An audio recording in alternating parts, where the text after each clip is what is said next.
राधे राधे, जय श्री कृष्णा। दोस्तों, निर्जला एकादशी का व्रत ज्येष्ठ मास के शुक्ल पक्ष की एकादशी तिथि को किया जाता है। हिंदू धर्म में एकादशी व्रत का मात्र धार्मिक महत्व ही नहीं है, ये व्रत मानसिक एवं शारीरिक स्वास्थ्य के नजरिए से भी बहुत महत्वपूर्ण है। एकादशी का व्रत भगवान विष्णु की आराधना को समर्पित होता है। इस एकादशी का व्रत करके श्रद्धा और सामर्थ्य के अनुसार दान करना चाहिए। इस दिन विधि पूर्वक जल कलश का दान करने वालों को पूरे साल की एकादशियों का फल मिलता है। इस प्रकार जो इस पवित्र एकादशी का व्रत करते हैं वे समस्त पापों से मुक्त हो जाते। एकादशी के दिन पूजा अर्चना करने के बाद कथा अवश्य श्रवण करनी चाहिए। एक बार जब वेद व्यास ने पांडवों को चारों पुरुषार्थ धर्म, अर्थ, काम और मोक्ष देने वाले एकादशी व्रत का संकल्प कराया था, तब युधिष्ठिर ने कहा, जनार्दन, ज्येष्ठ मास के शुक्ल पक्ष में जो एकादशी पड़ती हो, कृपया उसका वर्णन कीजिए। भगवान श्री कृष्ण ने कहा, हे राजन, इसका वर्णन परम धर्मात्मा व्यास जी करेंगे, क्योंकि ये संपूर्ण शास्त्रों के तत्वज्ञ और वेद वेदांगों के पारंगत विद्वान हैं। तब वेद व्यास जी कहने लगे, कृष्ण और शुक्ल पक्ष की एकादशी में अन्न खाना वर्जित है। द्वादशी को स्नान करके पवित्र होकर फूलों से भगवान केशव की पूजा करे, फिर पहले ब्राह्मणों को भोजन देकर अंत में स्वयं भोजन करे। यह सुनकर भीमसेन बोले, परम बुद्धिमान पितामह, मेरी उत्तम बात सुनिए। राजा युधिष्ठिर, माता कुंती, द्रौपदी, अर्जुन, नकुल और सहदेव ये एकादशी को कभी भोजन नहीं करते थे तथा मुझसे भी हमेशा यही कहते हैं कि भीमसेन, एकादशी को तुम भी ना खाया करो। परंतु मैं उन लोगों से यही कहता हूँ कि मुझसे भूख नहीं सही जाएगी। भीमसेन की बात सुनकर व्यास जी ने कहा, यदि तुम नरक को दूषित समझते हो और तुम्हें स्वर्ग लोक की प्राप्ति अभिष्ट है और तो दोनों पक्षों की एकादशियों के दिन भोजन नहीं करना।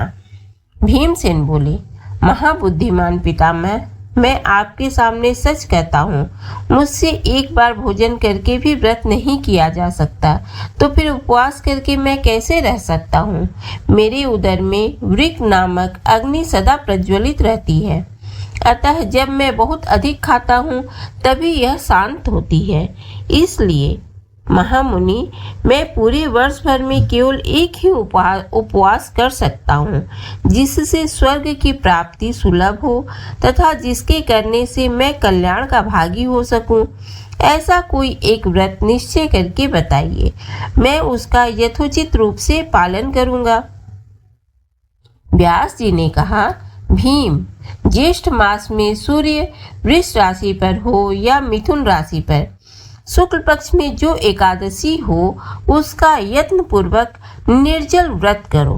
केवल कुल्ला या आचमन करने के लिए मुख में जल डाल सकते हो, उसको छोड़कर किसी प्रकार का जल विद्वान पुरुष मुख में ना डालें, अन्यथा व्रत भंग हो जाता है। एकादशी को सूर्योदय से लेकर दूसरे दिन के सूर्योदय तक मनुष्य जल का त्याग करे तो यह व्रत पूर्ण होता है। इसके बाद द्वादशी को प्रभात काल में स्नान करके ब्राह्मणों को विधि पूर्वक जल और सुवर्ण का दान करें। इस प्रकार सब कार्य पूरा करके जितेंद्र पुरुष ब्राह्मणों के साथ भोजन करें।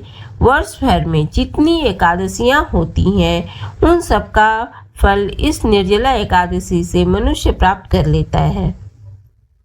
इसमें तनिक भी संदेह नहीं है। शंख, चक्र और गदा धारण करने वाले भगवान केशव ने मुझसे कहा था कि यदि मानव सबको छोड़कर एकमात्र मेरी शरण में आ जाए और एकादशी को निराहार रहे तो वह सब पापों से छूट जाता है। कुंती नंदन, निर्जला एकादशी के दिन श्रद्धालु स्त्री पुरुषों के लिए जो विशेष दान और कर्तव्य विहित है उन्हें सुनो। उस दिन जल में शयन करने वाले भगवान विष्णु का पूजन और जल में ही धेनु यानी पानी में खड़ी गाय का दान करना चाहिए। सामान्य गाय या घी से बनी गाय का दान भी किया जा सकता है। इस दिन दक्षिणा और कई तरह की मिठाइयों से ब्राह्मणों को संतुष्ट करना चाहिए। उनके संतुष्ट होने पर श्री हरि मोक्ष प्रदान करते हैं। जिन्होंने श्री हरि की पूजा और रात्रि में जागरण करते हुए इस निर्जला एकादशी का व्रत किया है, उन्होंने अपने साथ ही बीती हुई 100 पीढ़ियों को और आने वाली 100 पीढ़ियों को भगवान वासुदेव के परम धाम में पहुंचा दिया है। निर्जला एकादशी के दिन अन्न, वस्त्र, गौ, जल, सैया, सुंदर आसन, कमंडलू तथा छाता दान करने चाहिए। जो श्रेष्ठ तथा सुपात्र ब्राह्मण को जूता दान करता है, वह सोने के विमान पर बैठकर स्वर्गलोक में प्रतिष्ठित होता है। जो इस एकादशी की महिमा को भक्ति पूर्वक सुनता अथवा उसका वर्णन करता है, वह स्वर्गलोक में जाता है। चतुर्दशीय युक्त अमावस्या को सूर्य ग्रहण के समय श्राद्ध करके मनुष्य जिस फल को प्राप्त करता है, वही फल इस कथा को सुनने से भी मिलता है। भीमसेन ज्येष्ठ मास में शुक्ल पक्ष की जो शुभ एकादशी होती है, उसका निर्जल व्रत करना चाहिए। उस दिन श्रेष्ठ ब्राह्मणों को शक्कर के साथ जल के घड़े दान करने चाहिए। ऐसा करने से मनुष्य भगवान विष्णु के समीप पहुंचकर आनंद का अनुभव करता है। इसके बाद द्वादशी को ब्राह्मण भोजन कराने के बाद स्वयं भोजन करे। जो इस प्रकार पूर्ण रूप से पाप नाशिनी एकादशी का व्रत करता है, वह सब पापों से मुक्त हो आनंदमय पद को प्राप्त होता है। यह सुनकर भीमसेन ने भी इस शुभ एकादशी का व्रत आरंभ कर दिया।